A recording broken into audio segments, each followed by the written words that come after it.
السلام عليكم، كيف الحال؟ نتمنى كنتم تكونوا على خير وبخير. مرحبا بكم في قناة باتيسري إكرام.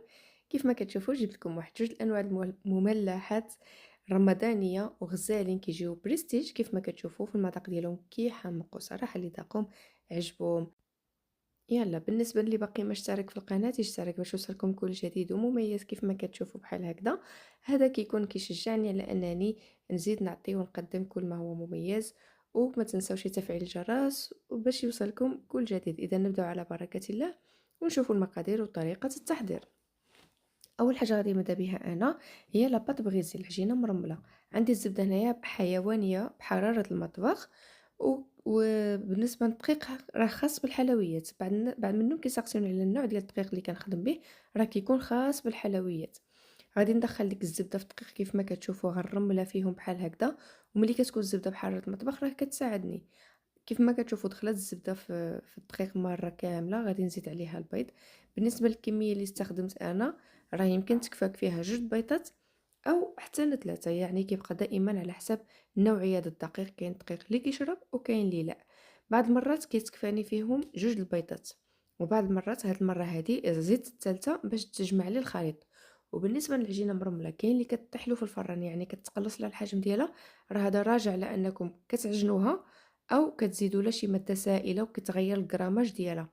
بالنسبه للعجينه انا ما كنعجنهاش كيف كتشوفوا، راه هي غادي تجمع راسها براسها. واخا تبان لكم هكذا مفتته، انا بالعاني خليت الفيديو هكذا باش يبان الاخوات كاملين، باش ما يطيحوش في المشكل. غادي تجمع راسها براسها وغادي نعملها هكذا في سلوفان. ما كنعجنها ما كندلكها، غير كنجمعها صافي ونخليها في الثلاجه ترتاح على الاقل واحد نص ساعه اعمل على ما نطلقها. دابا غادي ندوز نحضر الحشوه. بالنسبه للحشوه عندي هنايا دجاج. صدر ديال الدجاج قطعته وطحنته في الطحانه. طحانة كهربائية. عملت معاها واحد البصيلة. هذيك اللقطة الأولى ما صورتهاش، أعتذر. وبالنسبة للتوابل راه غنخليه لكم في صندوق الوصف. بالنسبة للحشوة الثانية عندي هنايا بصل، واحد البصيلة طبعا، والزويته والثوم. ثوم بودرة وشوية ديال التوابل الكفتة إذا بغيتو تعملوهم أو لا. تحميرة فلفل غبرة، عفوا تحميرة كيمون، شوية ديال الإبزار وزريعة القزبر. وغادي نعمل معاهم واحد شوية د الكوزة، يعني طبعا كيبقى اختياري. وواحد شوية سكينجبر يعني غير للتنسيم. كذلك بالنسبة للحشوة اللولية عملت معاها زريعة القزبر، الإبزار، سكينجبير، والتوابل ديال الدجاج إذا كانوا عندكم متوفرين. إلا ما كانوش بلاش. هنايا عملت شويه ديال المعدنوس. وغادي نزيد معاها فلفله واحده حمراء مقطعه قطع صغيره كيف كتشوفوا. وعندي هنا جوج ديال الخيزوات صغارين، ماشي صغارين، متوسطين. وكذلك قرع خضراء. هاد الحشوه ديجا شاركتها معكم وعاود كنشاركها معكم. صراحه كتعجبني من ابنان الحشوات اللي كيعجبوني، كيجيو مع الكفته مزيونين. زيدوا الصوجه حتى هي راه ما كانتش عندي متوفره. زيدوا الصوجه كتجي بنينه غزاله. غادي نخلي الحشوه حتى طيب وتشرب الماء مزيان باش ملي نجي نعملها في الورقه ما تقطع لي شي الورقه ديالي. غادي نعمل معها شويه ديال الزيتون كحل. والفخوماج كيبقى طبعا اختياري. بالنسبه للاباط ديالي من بعد ما ارتحات غادي نجي نطلقها. يعني تتشوفوها ارتحات مزيان تعطيكم طعم العمل. دابا غادي نطلقها على سطح العمل بحال هكذا. وغادي نقطعها بهذا القاطع هذا. انا الصراحه عملته على شكل اوفال. قطعتها بالمربع الكبير باش عطاني انني نشكلهم في هذا الشكل اوفال، حيت ما عنديش القاطع الخاص به. كيف ما كتشوفوا وطلقتها واحد شويه بالمطلق، يعني غير تعطيني ديك الطوع. وغادي نشكلها بحال هكذا. يعني هذه غير اسيوس الا ما عندكمش القاطع الخاص بهذا الشكل هذا الاوفال. يعني عندكم الطريقه هذه كيف عملت انا. غادي نشكلها في القالب. وغادي نعملهم على جنب، طبعا ما نشكوهمش باش ما يخرجناش الحشوه منهم. غادي نفاصوني كلشي وغادي نعملو في الطاوه. وغادي ندوز للحشوه. كيف ما كتشوفوا الفاصوناج ديالها طبعا ما نعملوهش يغليظ وما نعملوهش رقيق. غندوز للحشوه ديال الدجاج اللي عملت. وغادي نعمر، ما نعمرش القوالب بزاف حيت باقيين غنزيدو عليها لاباغاي كيش. غادي نعمل غير تقريبا واحد الثلثين، ماشي كامل بزاف يعني ما تعمروش حيت باقي غادي يفيض. بالنسبه للحشوه ديال لاباغاي كيش انا عملت هنايا بيضه. وغادي نعمل معاها الكريمه ديال الطبخ غير ديال 200 ملي. المقادير طبعا غنخليها لكم اسفل صندوق الوصف بالتفصيل. كريمه د الطبخ ممكن تستعملوها واللي ما عندها شي يمكن تستغنى عليها، يعني تعمل غير بيضه وكاس د الحليب كأس مملوء من الحليب يعني كاس العنبة، وغادي تزيد معاها شوية ديال الكوزة، اليبزر وشوية ديال الملح. أنا هنايا استعملت كريمة ديال الطبخ وكاس ديال الحليب ومع بيضة. غادي نزيد باقي المكونات وغادي نميكسي كلشي مع بعضيتو.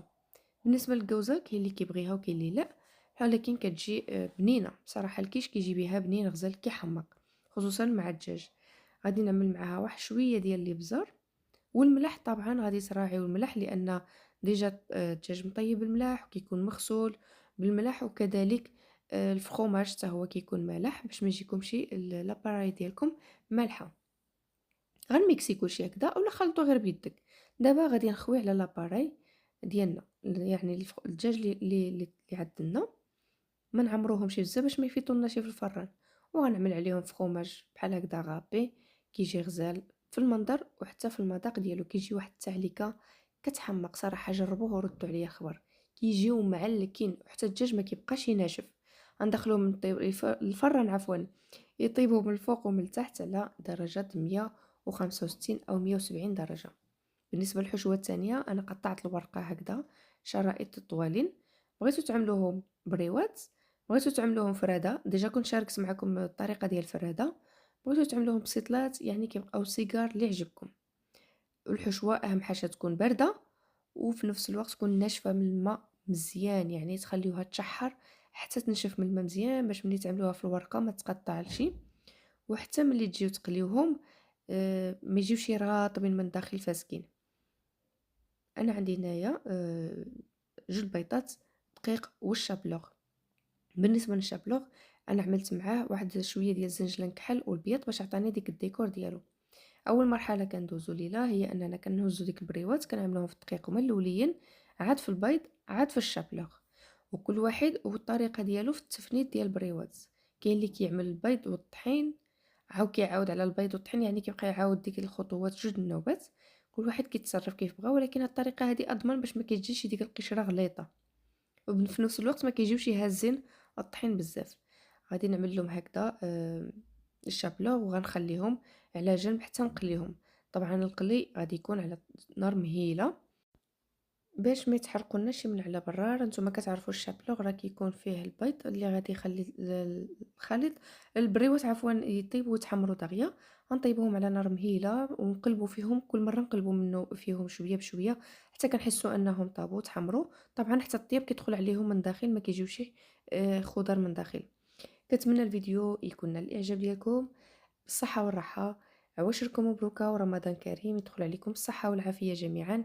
كنتمنى الفيديو يكون نال الاعجاب ديالكم طبعا، ونتلاقاو فيديوهات اخرى وفي وصفات اخرى ان شاء الله.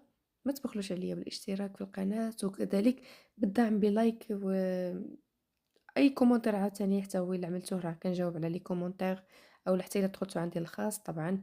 مرحبا والف مرحبا، كنتمنى لكم اوقات جميلة. الى اللقاء ونتلاقاو فيديوهات اخرى. مع السلامة.